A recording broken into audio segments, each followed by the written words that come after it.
रिद्धि, मैंने सिर्फ तुमसे बर्तन धोने के लिए कहा था, तुमसे वो काम भी नहीं हुआ। दीदी आपने मुझे चाय बनाने के लिए भी बोला था, सिर्फ बर्तन धोने के लिए नहीं बोला था। तो चाय पहले बना रही हूँ ना, उसके बाद ही तो बर्तन धोंगी।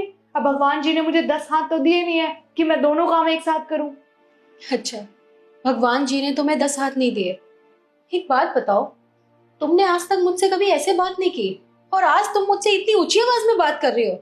अरे तुम वही हो ना जो नई नई इस घर में शादी करके आई थी, तुम्हें कुछ भी नहीं पता था। मैंने तुम्हें सब कुछ समझाया, अपनी छोटी बहन समझ के मैंने तुमसे इतना प्यार किया, और अब तुम मेरे सिर पे चढ़ के नाच रही हो।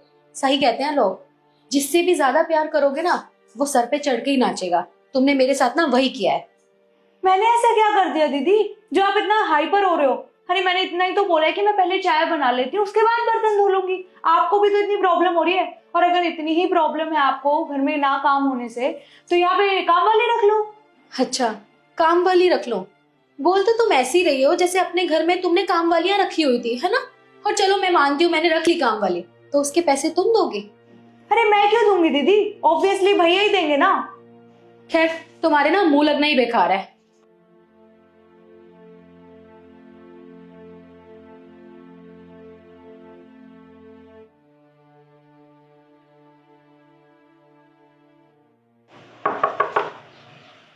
दीदी कौन?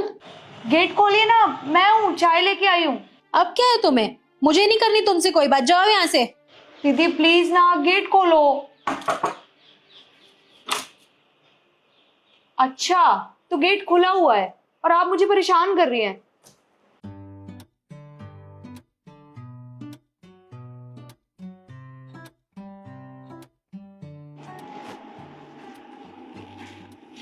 ये लीजिए आपकी गर्मा गर्म चाय, वो भी अदरक वाली। अच्छा ठीक है, हो गई मुझसे गलती। अब क्या आप गुस्सा होके ही बैठे रहोगे, बात नहीं करनी क्या मुझसे? आपको पता है, जब हम दोनों बहस कर रहे थे ना, तो मुझे बहुत बुरा लग रहा था कि मैंने आपको ऐसे कैसे बोल दिया। तब मुझे माँ की कही एक बात याद आई कि जब भी किसी से बहस कर रहे हो ना, तो अगर गलती आपकी ना भी हो तो भी आप सॉरी बोल दो, क्योंकि इससे रिश्ते बच जाते हैं। इसलिए बस आप गुस्सा मत होइए ना। ठीक है, मुझसे गलती हो गई, पर मुझे पता है ये चाय पी के ना पक्का मान जाएंगी, क्योंकि बनाई इतनी अच्छी है, और वैसे भी आपकी फेवरेट है अदरक वाली चाय। दीदी मुझे वो पहला दिन आज भी याद है, जब मैं पहली बार आई थी ना इस घर में शादी करके। वो याद है आपको, जब मैं नमक में कंफ्यूज हो रही थी?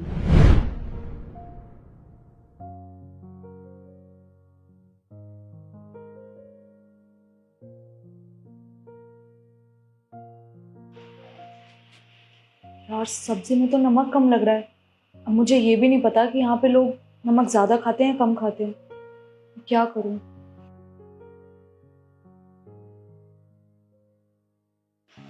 क्या बात है, मुझे तो लग रहा है सब्जी ना बहुत टेस्टी बनी है, बाहर तक खुशबू आ रही है, मुझसे रुका नहीं जा रहा था। तुम कहो तो मैं थोड़ा सा टेस्ट कर लूं? हाँ दी।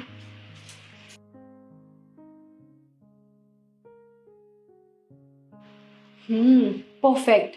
बस थोड़ा सा नमक कम है, लेकिन ये भी बहुत अच्छा हुआ। पापा जी को ना बीपी की प्रॉब्लम है, तो वो नमक कम ही खाते हैं।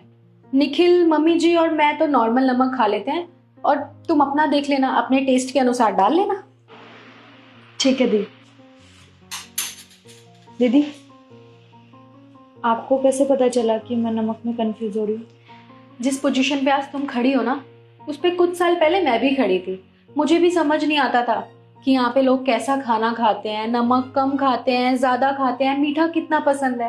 पर मम्मी जी ने ना मुझे सब कुछ सिखा दिया धीरे धीरे। तुम्हें पता है, मुझे महसूस नहीं होता कि मैं इस घर की बहू हूँ, मुझे लगता है मैं इस घर की बेटी हूँ। उन्होंने मुझे इतने अच्छे से सब कुछ समझा दिया ना कि अब मुझे उनसे पूछने की जरूरत नहीं पड़ती है। तो अब मेरा फर्ज बनता है कि तुम इस घर में शादी करके आई हो, तो मैं तुम्हें सिखाऊं। और तुम ना किसी भी चीज की टेंशन मत लेना, मैं हूं ना। मुझे जेठानी वेठानी मत समझना, मैं तुम्हारी बड़ी बहन हूँ। ठीक है दी। ठीक है, अब एक काम करो, फटाफट से डाइनिंग टेबल पे खाना लगा दो, सबको बहुत भूख लग रही है। ठीक है दीदी, लाती। ठीक।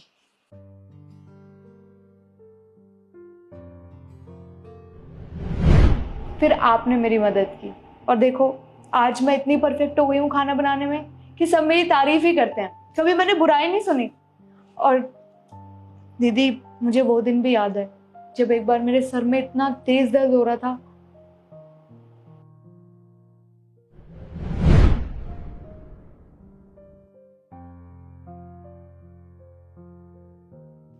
रिद्धि, खड़ी हो और ये चाय पियो जल्दी से।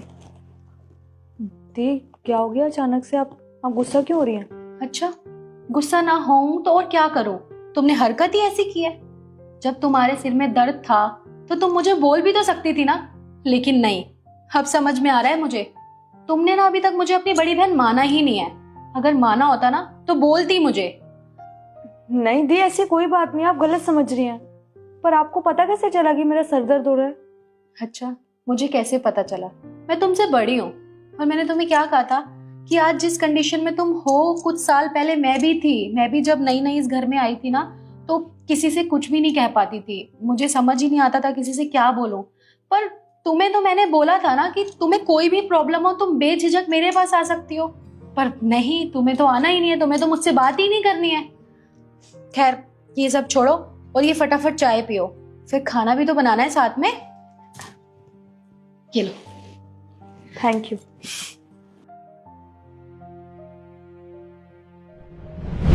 दीदी आप मेरी इतनी केयर करती हैं, मुझसे इतना प्यार करती हैं और मुझे हमेशा अपनी छोटी बहन मानती हैं। और मैंने आपके साथ क्या किया, मैंने आपसे इतनी गंदी तरीके से बात की, मुझे बिल्कुल अच्छा नहीं लग रहा है। प्लीज़ हो सके तो आप मुझे माफ़ कर देना। मैं आज के बाद आपसे कभी ऐसे बात नहीं करूँगी। पता नहीं मुझे क्या हो गया था अचानक से। आपने तो मुझे काम करने के लिए बोला था और मैं आप पे उल्टा गुस्सा करने लगी। प्लीज़ दीदी माफ़ कर दीजिए।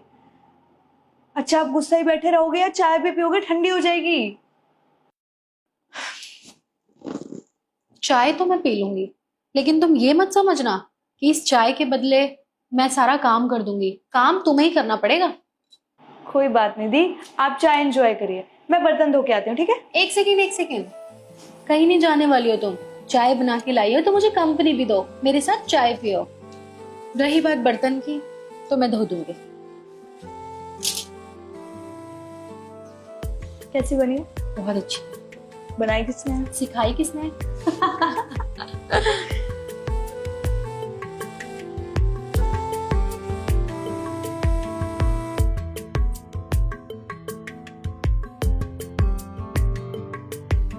देखिए, आप सभी को यहाँ इसलिए बुलाया है क्योंकि मुझे ये 500 का नोट पड़ा हुआ मिला है। क्या आप लोग बता सकते हैं कि आप में से किसका गिरा है?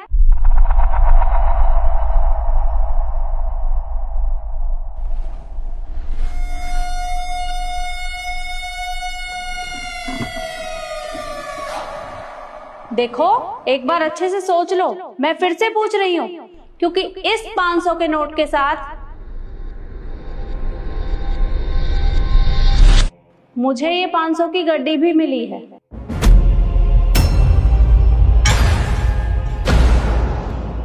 मेम साहब, ये पैसों की गड्डी मेरी है, गलती से मुझसे गिर गई थी। अबे ओ, तेरे पास कहाँ से आ जाएंगे इतने सारे पैसे? देखे भी हैं एक साथ कभी? बकवास कर रहे हैं यहाँ पे। मैम मुझे ना अभी याद आया, जब मैं ऑफिस के लिए आ रही थी ना, तो मेरे पापा ने पैसे दिए थे मुझे ताकि मैं इन्हें बैंक में डलवा सकूं। ये शायद मेरे पर्स से गिर गए होंगे, आप मुझे वापस कर दीजिए। मैम, ये दोनों झूठ बोल रहे हैं। और तुम एक 2 कौड़ी के सिक्योरिटी गार्ड हो। एक साथ इतने पैसे देखे तो लालच आ गया। झूठ बोलना ना बंद करो तुम। और रिद्धि, तुम्हें यहाँ पे ना सब जानते हैं कि तुम कितनी बड़ी कंजूस हो, तो झूठ कहना तुम भी बंद ही करो। मैम, ये पैसे मेरे हैं, आप मुझे दे दीजिए। अरे पर मैं तुम तीनों का यकीन कैसे करूं? क्योंकि जब मैंने पहले तुम लोगों से पूछा था कि ये नोट किसका गिरा है, तब तो तुम में से किसी ने नहीं बताया। देखिए मैम, आप मेरी बात पे विश्वास कीजिए, ये पैसे मेरे ही हैं। और आप खुद सोचिए ना, इस सिक्योरिटी गार्ड के पास कहाँ से आएंगे इतने सारे पैसे? मेरे पापा ने मुझे पैसे दिए थे, गिर गए होंगे मुझसे गलती से। आप वापस कर दीजिए ना। मेम साहब, मेरी बात का यकीन कीजिए, मैं सच बोल रहा हूँ, ये पैसे मेरे हैं। अरे पर तुम तीनों सेम एक ही बात बोल रहे हो, तो यकीन कैसे आएगा? एक काम करते हैं, तुम तीनों अभी के अभी मेरे साथ मेरे ऑफिस में आओ और बाकी सभी लोग अपना अपना काम करिए।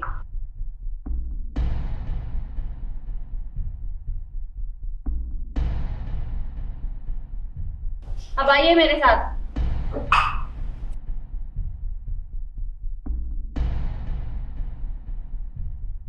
देखो, अंदर मैं तुम लोगों को इसलिए लेकर आई हूँ क्योंकि बाहर मुझे कोई भी तमाशा नहीं करना था। इसलिए अब तुम तीनों मुझे सच सच बताओ कि तुम तीनों में से ये पैसे किसके हैं। देखिए मैम, मैं आपको बाहर भी समझा चुकी हूँ और यहाँ भी बोल रही हूँ, ये पैसे मेरे पापा ने दिए थे बैंक में डलवाने के लिए। और मैंने आपको बाहर भी बोला, पर आप मेरी बात पे विश्वास ही नहीं कर रही हैं। आप खुद देखिए ना, ये 10-12 हजार की नौकरी करता है, इतने सारे पैसे कहाँ से आएंगे इसके पास? मेम साहब, ये पता नहीं क्यों झूठ बोल रही हैं, पर आप मेरा यकीन कीजिए, ये पैसे मेरे हैं। वो मेरी बहन की शादी थी, इस वजह से मैंने ये पैसे उधार लिए थे। ये मेरे पैसे मेम साहब। अरे बस करो, तुम दोनों को झूठ कहते हुए बिल्कुल भी शर्म नहीं आ रही क्या? अरे बाहर तुमने झूठ बोला, तुम लोग अंदर आके भी झूठ बोल रहे हो। और तुम एक्सेप्ट कर लो, मैम कुछ नहीं कहेंगी। और रिद्धि, मैं तुम्हें ना बहुत अच्छे से जानती हूँ। मैं क्या, तुम्हें पूरा स्टाफ जानता है यार। इतने सारे पैसे देखे भी नहीं होंगे कभी, इसलिए झूठ बोलना बंद करो प्लीज। मैम आप ये पैसे मुझे दे दीजिए, मैंने आपको बाहर भी कहा था और मैं अब भी कह रही हूँ, ये पैसे मेरे हैं। ओ प्लीज ईशू, सबसे ज्यादा कंजूस ना तुम हो पूरे ऑफिस में, और स्टाफ ना अच्छे से जानता है तुम्हारे पास कभी नहीं रहते इतने सारे पैसे। बकवास कर रही हो यहाँ पे। अरे बस करो तुम तीनों, क्या आपस में बहस करे जा रहे हो? अरे ये कोई सब्जी मंडी नहीं है, मेरा ऑफिस है। कम से कम मेरा तो लिहाज करो, आपस में बहस करे जा रहे हो तीनों। देखो, अभी मुझे कुछ भी समझ नहीं आ रहा है कि ये पैसे हैं किसके, क्योंकि तुम तीनों तो अपने आप से बोलने वाले नहीं हो।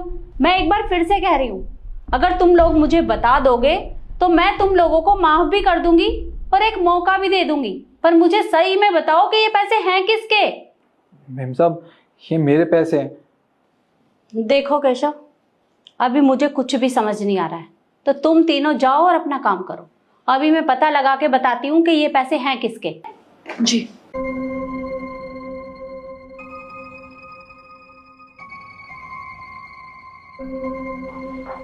ईशू सुन,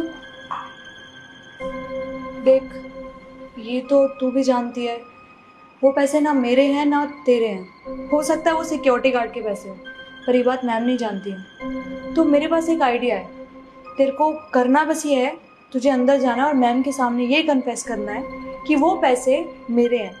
और जब मैम वो बात मान जाएंगी तो उन पैसों में से हम 50-50 कर लेंगे। कहता तू बिल्कुल ठीक रही है, क्योंकि चाहे कुछ भी हो जाए, वो पैसे सिक्योरिटी गार्ड के हाथ में तो मैं जाने नहीं दूंगी। इसके लिए अगर मुझे अंदर जाके कन्फेस भी करना पड़ेगा तो मुझे कोई प्रॉब्लम नहीं है। एक काम करते हैं, दोनों साथ में चलते हैं और मैं कन्फेस कर लेती हूँ। चल।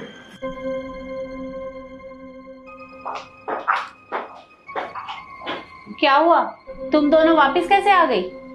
एक्चुअली मैम, मुझे आपसे कुछ कहना था। Firstly I am really very sorry, मैंने आपसे झूठ बोला। ये पैसे मेरे नहीं हैं। वो क्या है ना, मुझे इतने सारे पैसे देख के लालच आ गया था, तो मैंने झूठ बोल दिया कि ये मुझे मिल भी जाएंगे तो क्या ही फर्क पड़ता है, पैसे भी मेरे तो है ही नहीं। ये सारे पैसे रिद्धि के हैं, तो प्लीज़ आप इसे दे दीजिए। ईशू, बस करो तुम। अरे और कितना झूठ बोलोगी? तुम झूठ पे झूठ बोले जा रही हो। देखो, मुझे पता चल चुका है कि ये पैसे हैं किसके, क्योंकि अभी अभी तरुण का फोन आया था मेरे पास और उसने बताया कि ये पैसे उसने उस सिक्योरिटी गार्ड को दिए थे। तो ये पैसे उस सिक्योरिटी गार्ड के हैं, तुम दोनों के नहीं। मैम, अगर सिक्योरिटी गार्ड को तरुण ने पैसे दिए थे तो सिक्योरिटी गार्ड इतनी देर से तरुण का नाम क्यों नहीं ले रहा था? उसने तो नहीं बताया कि उसने तरुण से पैसे लिए। क्योंकि तरुण ने उसे मना किया था ये सब बताने के लिए, क्योंकि वो नहीं चाहता कि यहाँ किसी को भी पता चले कि उसने उसकी मदद की है, क्योंकि सब लोग उसका मजाक बनाते, सब लोग यही बोलते कि उसने सिक्योरिटी गार्ड की मदद करके बहुत बड़ी गलती की है, वो इतने पैसे वापस लौटाएगा कैसे, इसलिए उसने मना किया था। पर तुम दोनों मुझे एक बात बताओ कि तुम्हें शर्म आनी चाहिए, तुम दूसरों के पैसों को अपना बता रही हो। अरे झूठ पे झूठ बोले जा रही हो। मैंने तुमसे कहा था ना कि अगर तुम गलती मान लोगी या मुझे बता दोगी तो मैं तुम्हें मौका भी दूंगी और माफ भी कर दूंगी, लेकिन तब भी तुम्हें मेरी बात समझ में नहीं आई। और देखो, मैं तुम दोनों के जैसे झूठे लोगों को अपनी कंपनी में बिल्कुल नहीं रख सकती। तुम दोनों अभी के अभी यहाँ से चली जाओ। देखिए ma'am, we are really sorry, पर मुझे इस जॉब की बहुत ज्यादा जरूरत है। प्लीज आप मुझे जॉब से मत निकालिए, मुझे एक मौका दे दीजिए प्लीज। ईशू, ये सब तुम्हें पहले सोचना चाहिए था, तब तुम्हें याद नहीं आई कि मैं झूठ बोल रही हूँ, पकड़ी जाऊंगी तो क्या होगा मेरा। अरे कम से कम अपने बारे में तो सोच लिया होता। देखो, मुझे यहाँ झूठे लोगों की कोई जरूरत नहीं है। आज तुमने इतने पैसों के लालच में आकर झूठ बोला है, कल को कोई और तुम्हें पैसे ऑफर करेगा तो तुम तो कुछ भी कर सकती हो, और ऐसा मैं होने नहीं दूंगी। इसलिए इससे पहले कि मैं यहाँ पुलिस को बुलाऊं, तुम दोनों चुपचाप यहाँ से चली जाओ।